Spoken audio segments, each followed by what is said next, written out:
The oldest Anarchy server in Minecraft history. A server with no rules, no admins and no law. You may have heard of this server from a YouTuber known as Fitmc, a veteran of this hellscape of zeros and ones. This is 2b2t, and this was my first time ever logging on. At first I was nervous, as I had never played on an Anarchy server before, nor did I know what to expect. Would I be killed mercilessly time and time again until I gave up? Or would it be so filled with traps and impossible mobs that I would never even escape spawn? All of this was running through my mind even before I pressed join, and when I did, I was met with something I could never have expected. A queue. Ba ba ba ba. And so, I waited. A long time. Sadly, when I came down to within the 30th position of the list, the server reset and I was back to square one. I was already beaten, but not by the players or the endless deaths, but by the server itself. I knew I was in for something I'd never experienced before. 2b2t was going to be something else. So, after I spent a full day doing everything else other than waiting in a queue to play Minecraft, I tried again, and this time it worked. I logged in, and I was ready to play on whatever 2b2t would hand me. And this is where I'd like to apologise, for my actual captured footage is a little choppy, and everything I filmed is not perfect to watch, but the actual story and things that happened to me in my first couple of hours of playing 2b2t are so surreal to me that I decided to not refilm and just keep my own footage to a bare minimum, so I hope that you all understand. But here I was, in the spawn of this legendary server of death and violence, and it was instantly apparent where its reputation came from. The spawn was a wasteland of cobblestone and pitfalls. Without a thought, I started moving, with no idea where to go or what to do.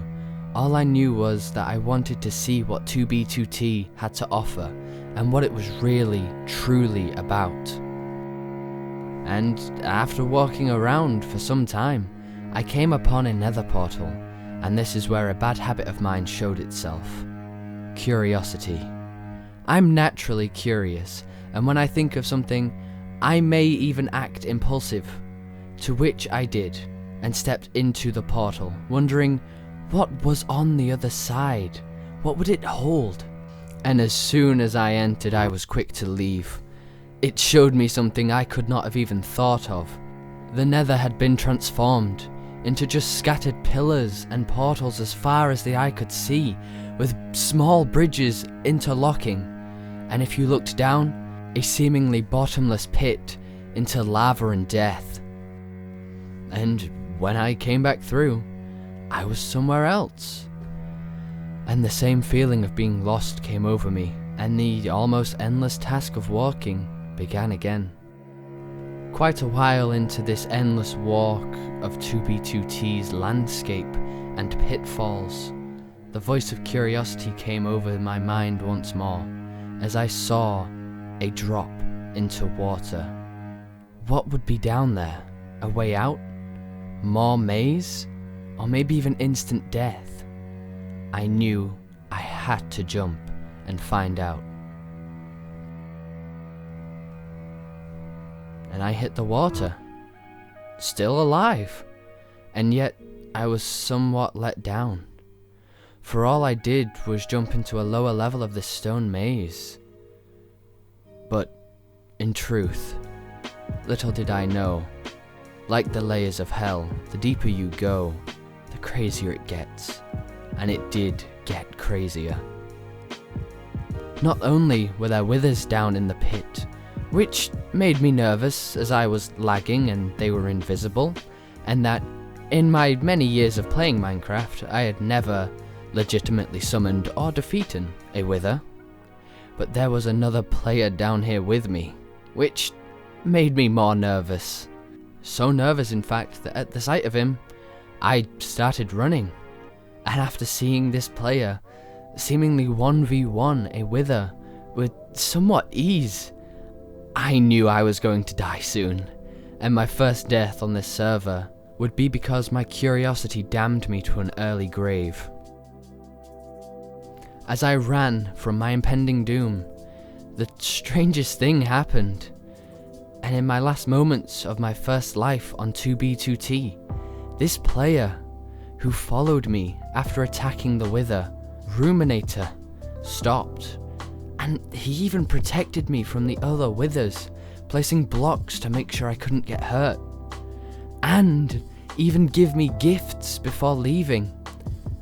As I sat in shock, my first contact with one of these legendary 2b2t players, known for their ruthless playstyle, just helped me. So, Ruminator, if you're out there, thank you. Yeah, and then after that I ran for like 3 seconds and I fell into a pit that I couldn't get out of and I had to /kill to get out. But apart from that moment where a simple lapse in my judgment of how far a Minecraft player can jump, that moment showed me my view of 2b2t was wrong and flooded with prejudice. And even throughout the rest of my time on this server, I slowly started to understand what it was truly about.